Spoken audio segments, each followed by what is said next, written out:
Well, now Jim O'Hagan is back again with the story of a very popular author, and Jim's wife Josephine is with him to add an extra voice to the proceedings. Good afternoon, Walter. On the 14th of August 1961, the Belfast Telegraph printed an obituary which stated as its heading, Lynn Doyle, creator of Ballygullion, dies. Bank manager who became a writer. Doyle's real name was Leslie Alexander Montgomery, and he was born in 1873 near Downpatrick, County Down. As a boy, he attended the local national school, where, as he states in his later writings, 95% of the children were of the Roman Catholic faith, a creed different to his. Later he went on to a school in Dundalk, which he left at 16 years of age to join the Northern Bank in Belfast. Subsequent banking service saw him posted to Cushendall in County Antrim, Keady, County Armagh, and finally at the age of 33 in 1906 to Skerries, County Dublin, where he was branch manager and remained until he retired in 1934. Growing up in the Downpatrick area and having a natural talent for keen observation provided him with much social material which he used to great effect in his An Ulster Childhood, published in 1921, which I will talk about later. Doyle started to write, presumably as a hobby, at the age of 35, and in 1908 the first of his later famous Ballygullion series was published. The pseudonyms Lynn Doyle or Lynn C. Doyle were invented by Leslie Montgomery, it is said, when he saw in a chemist's shop a jar with linseed oil written on it. And so he decided to play with these words, and the famous pen name was born. Incidentally, Walter, Ballygullion comes from the name of an old street in Downpatrick called the Gullion. The Ballygullion series ran from 1908 until 1957 and comprised many volumes. Later editions were illustrated by his close friend William Connor, the Belfast artist of renown. The stories are set in a mythical village somewhere along the Irish border and are filled with rich Ulster rural humour, whose dialect is very evident. Fairs, poaching, politics and everyday events are included. Recently, when speaking with a close friend of elderly years, I mentioned my interest in Lynn Doyle, and he immediately responded with the words, Mr. MacDermot and wee Mr. Anthony, two characters he remembered from the imagination of Doyle and his works of yesteryear. This instant recall illustrates, I feel, the popularity which the writings held and continue to hold to this day for people of a certain age. I have an extract from a very early story written in 1908 from the Ballygullion series called The Alarm Clock. It was just in the middle of Ballygullion Street I met Billy of the Hills, the last man in life I thought to meet there on a market day. In his spare time, Billy does be making an odd drop of poaching, and the market day being a throng day for the polis in Ballygullion, 'twas generally Billy's throng day outside of it, delivering a wee keg here and there. "You're a sight for sore eyes, Billy," says I. "What has fetched you into the town the day?"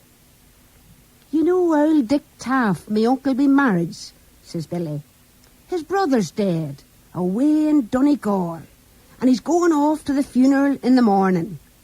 I'm sleeping in the house a night or two to keep the aunt company, and I come in the day to raise me uncle in good time for the train, for he's desperate heavy-headed, and the aunt's little better, though she wouldn't give in till it. Come on down and have a crack before you go home. So away we goes down to the house, and when we got that length, who should be there with Mrs. Taff but wee Jinks the peddler, Peddling Tam as they call him, with a whole pack full of stuff spread out on the table. "Good evening, gentlemen," says he. "You might come and give me a hand. I'm just trying to sell the mistress here the very thing she wants." "What's that?" says Billy. "It'll be something in the way of clothes, I'm thinking." "Not a bit of it," says the peddler. "It's just an alarm clock. Sure, her heart's broke with waking the man in the mornings, and this is the boy who'll do it for her." "I don't believe in them contrivances," says she. "You could never depend on them." "Hold on till I show you how she works," says Tam, "and then you'll change your mind." "She's set for 5, says he. "Now listen till her ringing, for it's herself can do it." "Aye, there you are now," says the aunt. "Sure, it's 7 o'clock now, and she'd be ringing 2 hours slow. That'd be a deal of use in the morning." "But you can set her for any time you like," says Tam. "Wait a minute, and I'll set her to 7. "And mightn't you as well get up to raise the house as get up to set the clock to do it?" says she. "It beats me to see the use of it at all." I wish you'd seen the peddler's face. 'Twas little compliment to the old woman's brains was in the back of his head, I'm thinking. From this, Walter, can be heard much of the richness of the Ulster dialect. A dialect, and I might be wrong in this, which is passing away, or has already done so. Interestingly, when I was young, that sort of speech was fairly typical and familiar to me. The funny thing is, I thought little of it at the time, and was more into reading books written, as I thought, in impeccable English. It is only now, years later, that I realise, language-wise, what we have lost, or are in serious danger of losing, as people die out. These Ballygullion books make my point for me. Doyle, in his writing of them, used his characters as a vehicle for the splendid diversity of the Ulster speech, as much as anything else. Doyle was also very much involved with the Ulster literary theatre movement. His first play was Love and Land. This was a very successful comedy from the year 1913. It was produced in London at the Little Theatre. Other plays included The Lilac Ribbon and The Turncoat. These were produced by the Ulster Literary Theatre. Walter, some words about the Ulster Literary Theatre.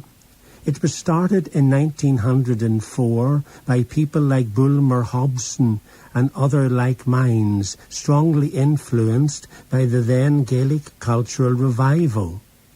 Hobson's well-known remark after a visit to Dublin's Abbey Theatre, "Damn yits, we'll write our own plays," reflected the sentiments of these intellectuals who felt that Belfast audiences should be the recipients of not just good touring theatrical companies, but should sample work created in the city itself. The publication Ullu was started at the same time. It was to have only 4 issues, and whilst both concepts to some extent had opposition from Northern Unionist anti-Home Rule feeling at the time, despite this they did much to foster indigenous creativity. The theatre never had much money, and suffered as well from not having a permanent home, unlike the group theatre of a later generation. Nevertheless, it was the starting point for a number of very capable actor-playwrights. Names like Rutherford Mayne, whose play The Drone, produced in 1908 at the Abbey, provoked the Irish Times critic at the time to remark, Dublin must look to its laurels now, for in art, as in everything else, when Ulster makes up its mind to try, the rest of Ireland is hard put to beat it. Other plays and playwrights of the era were Gerald McNamara with Thompson and Tiernan and Og, premiered in 1912 at the Grand Opera House, and George Shields, whose first play was performed by the Ulster Literary Theatre. Forrest Reid was a contributor to Ula, as was A.E. Russell and Alice Milligan, whilst Helen Waddell's The Spoiled Buddha was produced in 1915. Helen, the sister of Rutherford Maine, was of course to go on to greater things, being a very fine medieval scholar. Her Wandering Scholars, written in 1927, is truly a masterpiece. She produced other work too of a very high quality, such as her Peter Abelard and The Desert Fathers. The Ulster Literary Theatre was in existence until 1934, 30 years in all. Lynn Doyle wrote his autobiographical An Ulster Childhood in 1921, and even today it is for me an enchanting read. He recounts growing up on a farm in County Down in the 1880s, and each of his chapters, with titles such as The Lenahans, Victuals and Drink, A Night Walk, and The Christmas Rhymers, to name some, are delightfully crafted short stories in themselves. He recounts how he fell in love with the poetry of Robert Burns through the affection for it exhibited by a servant of his father's. In the part entitled Aureum Theologicum, he paints a warm and tender tribute to an old Catholic priest friend of his family, whilst at the same time blessing the fact that he himself attended a predominantly Catholic school, something he felt taught him toleration of the other side's point of view. However, as with other writers, Doyle has been criticised for drawing some of his characters too well, and in the Downpatrick locality today you will find people who rather resent this. Lynn Doyle gives us in this book too a fascinating insight into what it must have been like to live as a farm labourer with a large family on a wage of £9, not per week or month, but per year, for this is what the Lenahans in the book had to live on. It is true that meals for the labourer would have been on the house, and he would have been given other small entitlements. Nevertheless, the family's existence must have been pretty grim financially, though Doyle recollects that the children of the house always to him seemed happy and contented. There are lovely accounts of household and servants gathering together in the evenings, when the head of the household, his uncle, would read the papers aloud with its news to the gathering, he being perhaps one of the few who could read in the company. Later, ghost stories would be told, and Lynn tells of how he dauntingly but courageously had to face the walk home alone as a young boy. His account of this is, I feel, masterful, as is his beautifully nostalgic account of the visits of the Christmas Rhymers around the district with their playlets, funny get-ups and wonderful recitations. Room, room, brave and gallant boys, come give us room to rhyme. We come to show activity about these Christmas times. Active youth and active age, the like was never acted on the stage. And if you don't believe what I say, enter in St. George, and he'll clear the way. St. George enters, and after playing his part, departs, as do other characters like Beelzebub, Dr. Brown, Devil Doubt, Biddy Funny, and so on. The tale with music, unwinding and ending, and the revellers moving to the next house and round an entire district. In parts of Ulster, notably in County Fermanagh, where I have seen them, the rhymers still exist and give great delight to their hearers. In some parts they are called the mummers. Another name is the wren boys. Other works which Doyle wrote include The Summons in 1918 and The Turncoat in 1922. It is said that he longed to write a serious novel, and indeed he did just this, for as Mr. Wildridge at the bank duly appeared. In this he reminds me of Sir Arthur Sullivan, of Gilbert and Sullivan fame, who thought more of his serious works than the Savoy operas. The Fiddling Farmer, which was written in 1937, was not as successful as his humorous work, but a 3-act dramatisation of it by the Ulster Group Theatre went down well. Lynn Doyle was a tall, stooping man full of good humour. In fact, he was known as the good-humoured man and very popular with his fellow writers, artists and newspaper men. Apparently he had a marked northern accent, softened somewhat by his many years of living in the south. Some companions in the south said openly that his speech aped those of his characters in Ballygullion. Lynn often smiled at that without replying. However, on some things he had very strong opinions. Regarding humour, it failed him why people in general did not make wider use of it.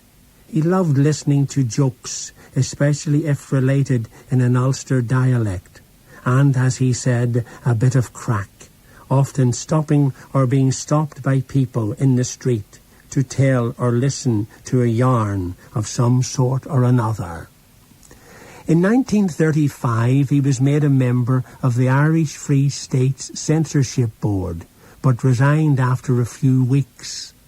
In his letter of resignation he wrote, "It is terribly easy to read only the marked passages, and so hard to wade through the whole book afterwards."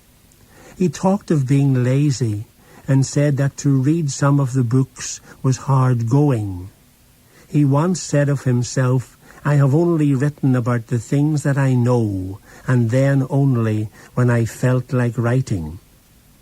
Often when he was older, he travelled from his home in Malahide outside Dublin to Belfast to broadcast his stories on the BBC.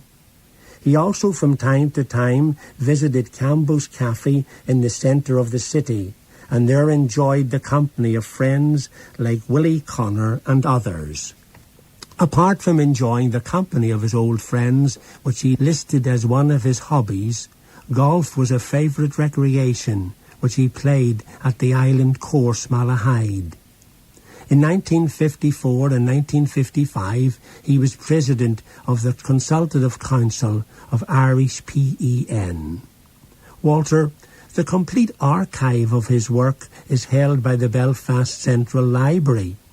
It is made up of 30 boxes and includes topics such as finance, broadcasts and lectures, manuscripts, essays, short stories, poetry, personnel correspondence, photographs, land leases, wills and legal documents. So it relates to his personal life as well as to him as a writer, and may be consulted by making inquiries to the local history department on the second floor of the library in Royal Avenue.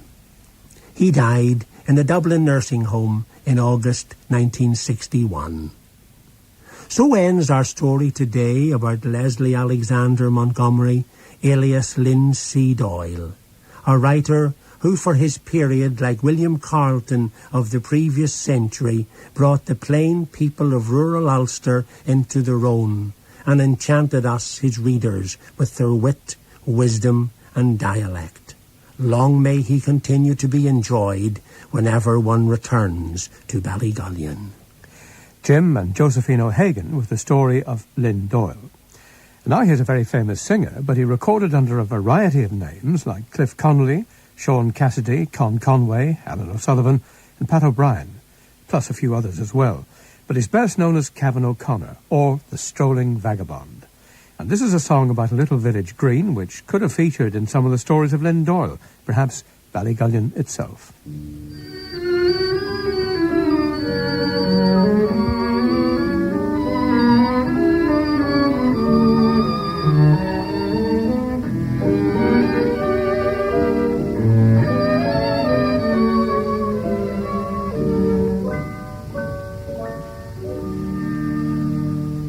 There's a place in my heart for a sweet little spot, and its memory I cherish so dear. And I keep it apart, for I love it a lot, with a love that is ever sincere. And when I weary of the highways, I roam through unfrequented byways, by woodlands scented, I feel contented here. Little village green, that time can never disturb, such a peaceful scene, a thing of beauty superb. Though it may seem strange, 'twill never change from what it always been. Just a simple, sweet, serene little village green. Little village green, the time can never disturb, such a peaceful scene, a thing of beauty superb. Though it may seem strange, 'twill never change from what it's always been. Just a simple, sweet, serene little village green.